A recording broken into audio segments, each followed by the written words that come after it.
Hello friends, welcome to legal literacy YouTube channel. Legal literacy YouTube channel में आपका स्वागत है। फ्रेंड्स, आज हम बात करने वाले हैं 15 most important judgment of 2022 related to women's right.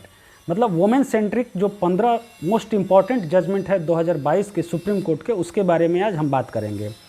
Friends, इसका यूज़ आप कहाँ कर सकते हैं? तो AIB एग्ज़ाम आ रहा है, मोस्ट इम्पॉर्टेंट वीडियो है AIBE के लिए, इनमें से कुछ जजमेंट वो पूछ सकता है। ठीक है, तो हम स्टार्ट करते हैं वीडियो बिना किसी देरी के। इसमें 15 वीडियो के बारे में मैं बात करूंगा, 15 केसेस के बारे में बात करूंगा। काफ़ी इंटरेस्टिंग और काफ़ी इंपॉर्टेंट केसेस हैं, और इनमें से कुछ केसेस ऐसे भी हैं जिनका कि काफ़ी डिटेल्ड वीडियो मैंने इस चैनल पे अपलोड किया हुआ है, आप उसको चेक कर सकते हैं। उसके डिस्क्रिप्शन में मैं उसका लिंक भी दे दूँगा। ठीक है, आगे बढ़ते हैं। सबसे पहले देखते हैं फ्रेंड्स कि बहुत इंपॉर्टेंट और बहुत हाईलाइटेड केस आया था, जिसमें कि फ्रेंड्स 2 फिंगर टेस्ट, अगर आपको पता होगा 2 फिंगर टेस्ट को इसमें बैन किया गया था। सुप्रीम कोर्ट के द्वारा 2 फिंगर टेस्ट को बैन किया गया था। इसको काफ़ी डिटेल में बात नहीं करेंगे, ये इन जितने भी केसेस हैं इनको शॉर्ट में बात करेंगे, इनके जिस्ट की बात करेंगे। और अगर आप ये देखना चाहते हैं डिटेल्ड वीडियो तो हमें कमेंट करें, हम डिटेल्ड वीडियो एक एक टॉपिक पे, एक एक केस पे अलग अलग अपलोड करेंगे, और कुछ अपलोड किया भी है, वो आप देख सकते हैं। तो जो 2 फिंगर टेस्ट बैन किया गया था, यहाँ पे देख सकते हैं friends, state of Jharkhand versus Shailendra Kumar Rai alias Pandav Rai. ये काफ़ी इंपॉर्टेंट लीडिंग केस है, इसको आप जरूर याद रखें। तो इस केस में ऑनरेबल सुप्रीम कोर्ट ने 2 फिंगर टेस्ट को बैन किया था, और वार्न किया था उन लोगों को जो इस तरह के टेस्ट कंडक्ट करते हैं, उनको मिसकंडक्ट के लिए वार्न किया था। ठीक है, कोर्ट ने ऑब्जर्व किया इसमें कि ये टेस्ट जो है इनकरेक्ट एजम्पशन पे बेस्ड है, जो कि कहता है कि sexually active women can not B raped.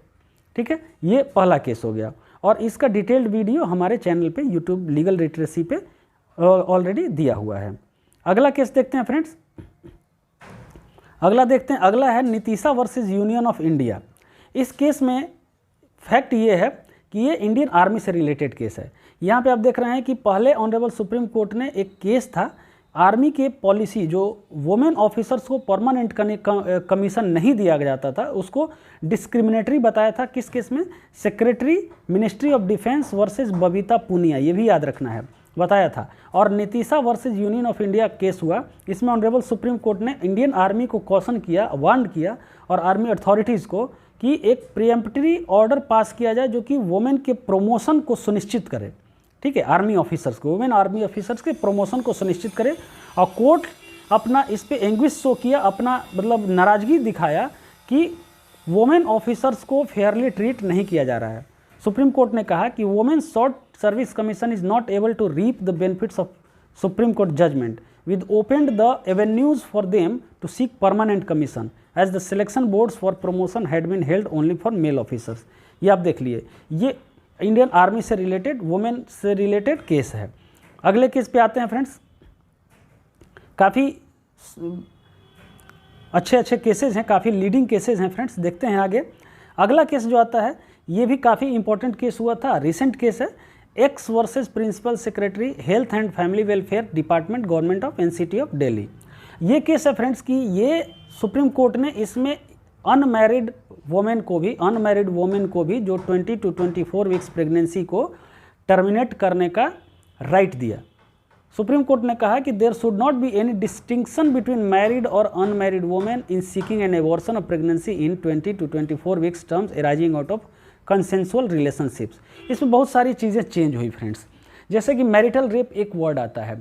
Marital rape जो शब्द है, मैरिटल रेप को एक केस गया था दिल्ली हाई कोर्ट में, जिसको कि क्रिमिनलाइज करने की बात हुई थी, लेकिन क्रिमिनलाइज हुआ नहीं। दिल्ली हाई कोर्ट में स्प्लिट जजमेंट आ गया। स्प्लिट जजमेंट का होता है मतलब फ्रेंड्स कि अगर 2 जजेस हैं, दोनों ने अलग अलग राय रखा तो उसको स्प्लिट जजमेंट कहते हैं। उस जजमेंट का कोई मतलब नहीं होता है।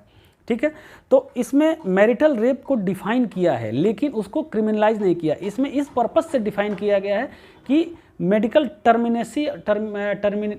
टर्मिनेशन ऑफ प्रेगनेंसी एक्ट में, ठीक है, उसमें इसको मैरिटल रेप को डिफाइन किया गया। तो इसमें पहले था कि जो भी औरत मैरिड है और वो चाहे तो वो एबॉर्शन करा सकती है, लेकिन अनमैरिड वुमेन के लिए 20 to 24 वीक्स प्रेगनेंसी जो था वो उसको टर्मिनेट कराने का आदेश नहीं था। तो इसमें दोनों को एक कर दिया कि मैरिड और अनमैरिड चाहे जो भी हो, कोई भी, कि सबको अधिकार है अपना प्रेगनेंसी टर्मिनेट करने का। फिर अगला आता है फ्रेंड्स कि Deepika Singh versus central administrative tribunal. अब इसमें क्या होता है कि कई सारे सरकारी नौकरीज में आप देखते हैं कि जो मैटरनिटी लीव होता है, मैटरनिटी लीव लिमिटेड पीरियड के लिए होता है, लिमिटेड होता है, ठीक है। आप 1 बार 2 बार 3 बार जो भी होता है वो आप ले सकते हैं। तो इसमें क्या हुआ कि एक लेडी थी जिसके हस्बैंड, इसमें कहा गया कि women can not be declined maternity leave under the central services leave rules 1972 with respect to her biological child on the ground that her spouse has 2 children from his earlier marriage. इसमें ये होता है जैसे कि एक lady थी जो कि नौकरी कर रही थी और उसने शादी किया था, तो जो उसके पति के पहले 2 बच्चे थे और इसको मैटरनिटी लीव चाहिए था। तो मैटरनिटी लीव इसको डिनाई कर दिया गया इस ग्राउंड पे कि आपके जो हस्बैंड हैं उनके 2 ऑलरेडी बच्चे हैं और ये तीसरे बच्चे के लिए मैटरनिटी लीव नहीं मिलेगा। तो सुप्रीम कोर्ट ने कहा कि नहीं, ऐसा नहीं होगा। इस रूल पे उस औरत के जो पहला बच्चा है उसके लिए तो मिलेगा, उसके जो उसका जो हस्बैंड है उसको 2 बच्चे पहले से हैं, उससे इसको कोई मतलब नहीं है। Women can not be declined maternity leave under the central services leave rules 1972 with respect to her biological child on the ground that her spouse has 2 children from his earlier marriage। ठीक है। अगला case है कि Buddhadev Karmaskar versus state of West Bengal and others. इसका friends detailed video हमारे YouTube channel पे मिलेगा, आपको डिस्क्रिप्शन में लिंक दे दिया जाएगा, ठीक है। अब इस जजमेंट में सुप्रीम कोर्ट ने सबसे बड़ी बात क्या कही कि sex work is a work and sex workers should be treated with dignity. इस केस में फ्रेंड्स सुप्रीम कोर्ट ने कुछ गाइडलाइंस इशू की है, ठीक है। कुछ गाइडलाइंस जो इशू किए, तो गाइडलाइंस इशू किए, पुलिस को अलग किए, मीडिया कर्मी को अलग किए और गवर्नमेंट को अलग किए। सुप्रीम कोर्ट ने कहा कि police should treat sex workers with dignity and should not abuse them verbally और फिजिकली। ये पुलिस के लिए गाइडलाइन हो गया।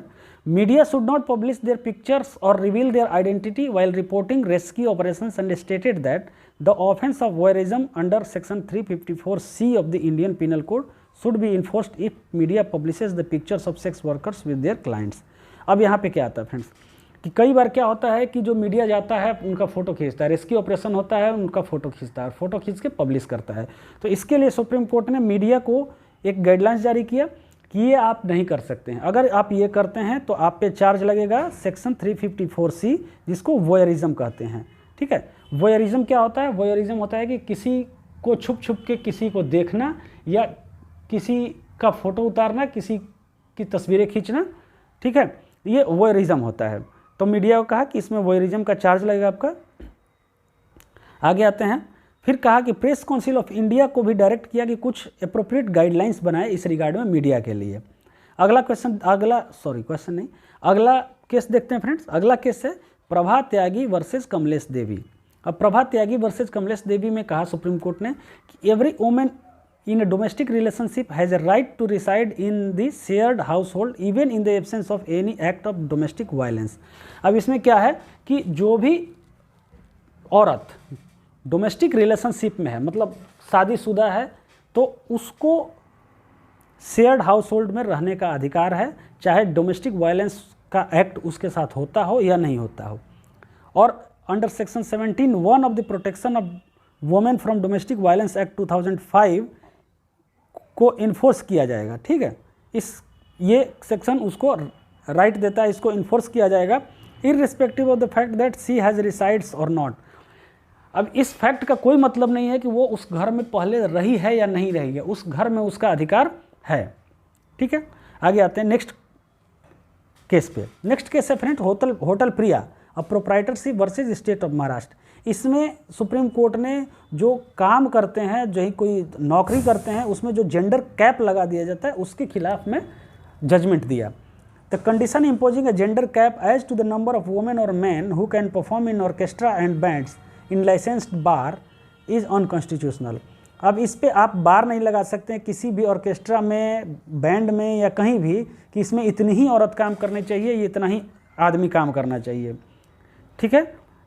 एक महाराष्ट्र में इस तरह का केस हुआ था कि कई सारे होटल्स में, बार्स में, पब्स में उसमें लगा दिया गया रिस्ट्रिक्शंस कि इतनी औरत ही काम कर सकती है। इसको अनकॉन्स्टिट्यूशनल कर दिया उस कानून को। अगला है फ्रेंड्स कि अरुणाचला गौंदर डेड वर्सेस पन्नुस्वामी, मतलब ये डेड हो गई हैं लेकिन इनका नाम से केस है।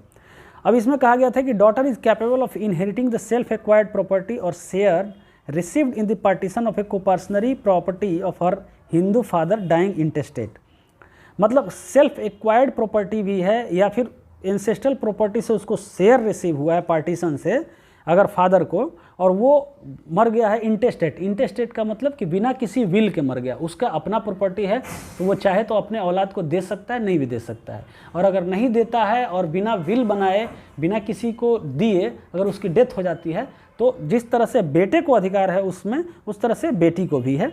ये केस का जिस्ट है, ठीक है, सुप्रीम कोर्ट का ये कहना था। आगे आते हैं, आगे है कि कमाची वर्सेस लक्ष्मी नारायण। अब इसमें क्या है, इसमें कहा गया है कि the limitation period prescribed under section 468 of CrPC is not applicable for the filing of an application by an aggrieved women under section 12 of the protection of women from domestic violence act. अब section 468 CrPC कुछ cases में आपको limitation period prescribe करता है कि ये cases मतलब इतने दिनों के अंदर ये केस हो जाना चाहिए, ये लिमिटेशन का प्रोसीजर है, ठीक है। लेकिन इसमें क्या है कि जो section 12 of protection of women from domestic violence case है, इसमें सेक्शन 468 सीआरपीसी एप्लीकेबल नहीं होगा। ये केस कभी भी किया जा सकता है, ठीक है। आगे आते हैं, नेक्स्ट है कि ST female should be entitled equal share in the property of the father. अब Kamala Neti versus special land acquisition officer. अब हिंदू मैरिज नहीं, हिंदू सक्सेशन एक्ट है या हिंदू लॉ में फीमेल को भी सेम राइट है एज ए मेल, ठीक है। मेल को जो राइट है प्रॉपर्टी एक्वायर करने का, प्रॉपर्टी में शेयर लेने का, वही राइट फीमेल को भी है। लेकिन शेड्यूल्ड ट्राइब्स की जो औरतें हैं उनको ये राइट नहीं मिला करता था, तो सुप्रीम कोर्ट ने कहा कि उनको भी ये मिलना चाहिए। सुप्रीम कोर्ट ने सेंट्रल गवर्नमेंट को कहा कि कोई एक सुटेबल अमेंडमेंट लाए हिंदू सक्सेशन एक्ट में इन दिस रिगार्ड कि उनको भी ये राइट मिले। कोर्ट ने ये कहा कि जब daughter belonging to non tribal community is entitled to the equal share in the property of the father, there is no reason to deny such right to the daughter of the tribal community, ठीक है। अब आते हैं, देखते हैं next कि X versus registrar general high court of Madhya Pradesh, ठीक है। अब इसमें क्या है कि इस केस में फ्रेंड्स अगर कोई थोड़ा सा नॉइज़ आ रहा होगा तो उसको थोड़ा सा बियर करिएगा, क्योंकि अगल बगल में कंस्ट्रक्शन का काम चल रहा है। इसको मैं कोशिश करूंगा कि नॉइज़ रिडक्शन कर दूं, लेकिन फिर भी देखा जाएगा। तो ये केस है, इसमें केस क्या है फ्रेंड्स कि एक एडिशनल डिस्ट्रिक्ट जज थी मध्य प्रदेश की, जिन्होंने कि आरोप लगाया था एक हाई कोर्ट के सिटिंग जज पे सेक्सुअल हरासमेंट का। तो सेक्सुअल हरासमेंट का आरोप लगाया था, तो इस वजह से उनका कहना ये था कि उनको रिज़ाइन करने के लिए मजबूर किया गया। उन्होंने रिज़ाइन कर दिया, तो रीस्टोरेशन के लिए, अपने जॉब के रीइंस्टेटमेंट के लिए वो गई सुप्रीम कोर्ट, और सुप्रीम कोर्ट ने उनको रीइंस्टेट कर दिया। ये केस है X versus registrar general high court of Madhya Pradesh. In this case supreme court reinstate A women additional district and sessions जज who was forced to resign when she एलिज्ड her sexual harassment bye A sitting high court जज। Friends यहाँ पे आप देख रहे हैं कि कहीं भी जो है एक्स वर्सेज रजिस्ट्रार जनरल, यहाँ पे नाम नहीं दे रहा है, एक्स दे रहा है। इसका रीज़न क्या है? रीज़न ये है, यहाँ पे एक एक्ट आता है फ्रेंड्स, पॉस एक्ट, ठीक है। पॉस एक्ट आता है, prevention of women from sexual harassment act at work place.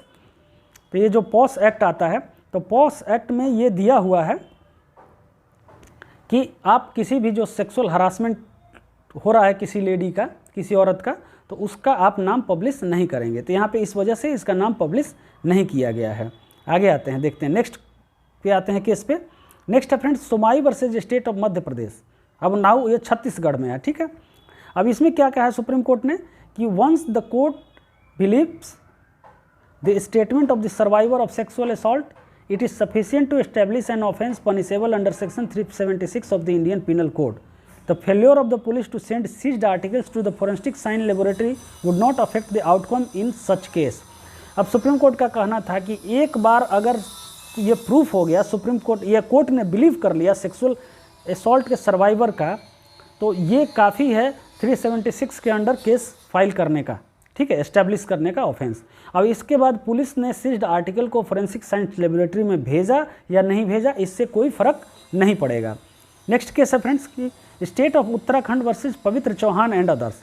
अब सुप्रीम कोर्ट ने जो उत्तराखंड हाई कोर्ट ने उत्तराखंड स्टेट सर्विसेज में जो 30% वुमेन के लिए कोटा दिया गया था, डोमिसाइल्ड वुमेन के लिए, उत्तराखंड के वुमेन के लिए, और वो जो हाई कोर्ट ने उसको स्टे कर दिया था। तो उस स्टे को सुप्रीम कोर्ट ने इस केस में क्या किया कि स्टे को लिफ्ट कर लिया। मतलब सुप्रीम कोर्ट ने माना ये जो 30% रिजर्वेशन कोटा दिया गया है ये सही है। अब नेक्स्ट है friends X versus M Mahendra Reddy. अब इसमें क्या है, इसमें कहा गया, सुप्रीम कोर्ट ने काफ़ी अच्छी बात कही कि a rape victim's statement made under section 164 CRPC should not be disclosed to any person including the accused till chargesheet submitted filed. ठीक है, होता क्या फ्रेंड्स कि अगर आप कोई रेप विक्टिम होती है या फिर सेक्सुअल असॉल्ट की जो विक्टिम होती है, कोई भी होता है, तो उनका 164 CRPC में बयान लिया जाता है। 164 CRPC में एडमिशन भी होता है, कन्फेशन भी होता है। ठीक है, तो यहाँ पे रेप विक्टिम ये एक ज़्यादातर जो सेक्सुअल हरासमेंट के विक्टिम्स होते हैं उन्हीं का होता है, उन्हीं का किया जाता है। ठीक है, लेकिन इसमें क्या है कि इसमें जब होता है तो उसको सील्ड कवर में भी रखा जाता है, और जब प्रोसेस आप पढ़ेंगे CRPC में तो लास्टली जब पुलिस का इन्वेस्टिगेशन कंप्लीट होता है तो वहाँ चार्जशीट या फाइनल फॉर्म सबमिट होता है, जिसमें कि पुलिस को लगता है कि अगर ये इस पर केस बन रहा है तो चार्जशीट फाइल करता है, और लगता है केस नहीं बन रहा है, ये इन्वॉल्व नहीं है, तो उसमें फाइनल कर देता है, फाइनल फॉर्म सबमिट करता है। बाद में मजिस्ट्रेट कॉग्निजेंस लेता है, या कॉग्निजेंस वो पुलिस से डिफर करके भी ले सकता है, पुलिस के रिपोर्ट के हिसाब से भी ले सकता है। तो इसमें ये कहा गया है कि 164 का जो स्टेटमेंट है ये किसी को भी डिस्क्लोज नहीं किया जाएगा, इंक्लूडिंग एक्यूज को भी, जब तक कि फाइनल फॉर्म या चार्जशीट सबमिट ना हो जाए। इसका रीज़न क्या है फ्रेंड? रीज़न ये है कि अगर एक्यूज को 164 का स्टेटमेंट दे दिया गया, उसने अगर किसी विक्टिम का स्टेटमेंट दे दिया गया उसको, और उसने देखा कि विक्टिम ने ऐसा ऐसा ऐसा ऐसा इसमें बोला है, तो वो पुलिस को मैनेज करने लगेगा या फिर उसको धमकाने लगेगा या फिर कुछ भी करेगा। और अगर एक बार चार्जशीट सबमिट हो जाएगा तो पुलिस का इन्वेस्टिगेशन कंप्लीट हो जाएगा, तो उसमें फिर पुलिस को मैनेज करना, पुलिस से बातें करना कोई मतलब नहीं रह जाएगा। नेक्स्ट केस है फ्रेंड अकेला ललिता वर्सेस श्री कोंडा हनुमंता राव। अब इसका डिटेल्ड वीडियो है चैनल पे, आप उसको देख सकते हैं। अब यहाँ पे है कि women has right to give her son the surname of her new husband after the death of her son's biological father. अब होता क्या है, इसमें एक औरत ने, एक लेडी ने शादी की किसी और से, उसका फर्स्ट हस्बैंड मर गया है, फर्स्ट हस्बैंड की डेथ हो गई है, तो उसने शादी की दूसरे से, उसका एक बायोलॉजिकल बच्चा है। ठीक है, तो उस बच्चे को सर नेम वो देती है अपने नए हस्बैंड का। तो बच्चे के जो ग्रैंड पेरेंट्स हैं वो कोर्ट चले जाते हैं कि ये इसका राइट नहीं है, ये हमारे ख़ानदान का बच्चा है, इसको हमारा सर नेम मिलना चाहिए। तो कोर्ट में लड़की औरत भी जाती है, तो सुप्रीम कोर्ट का ये डिसीजन आता है कि ये जो बच्चा है ये इस औरत का बच्चा है, और इसके पास पूरा राइट है कि ये उसका सरनेम अपने सेकंड हस्बैंड का सरनेम उसको दे। A mother who remarries after the death of the biological father can decide the surname of the child and include it in her new family. ये सुप्रीम कोर्ट का decision था। तो friends 15 question हमने लिए थे। ये क्वेश्चन आपके AIBE अभी एग्ज़ाम 5 फरवरी को होने वाला है, उसके लिए भी काफ़ी इंपॉर्टेंट है। और 12 फरवरी को जुडिशरी का, यूपी जुडिशरी का एग्ज़ाम, प्री एग्ज़ाम होने वाला है, इसमें भी इसको यूज़ कर सकते हैं। काफ़ी इंपॉर्टेंट क्वेश्चंस है। अगर कोई और भी आपको लगता है कि वीडियो में इंक्लूड करना चाहिए जजमेंट्स को, तो आप कमेंट कर सकते हैं। बहुत बहुत धन्यवाद।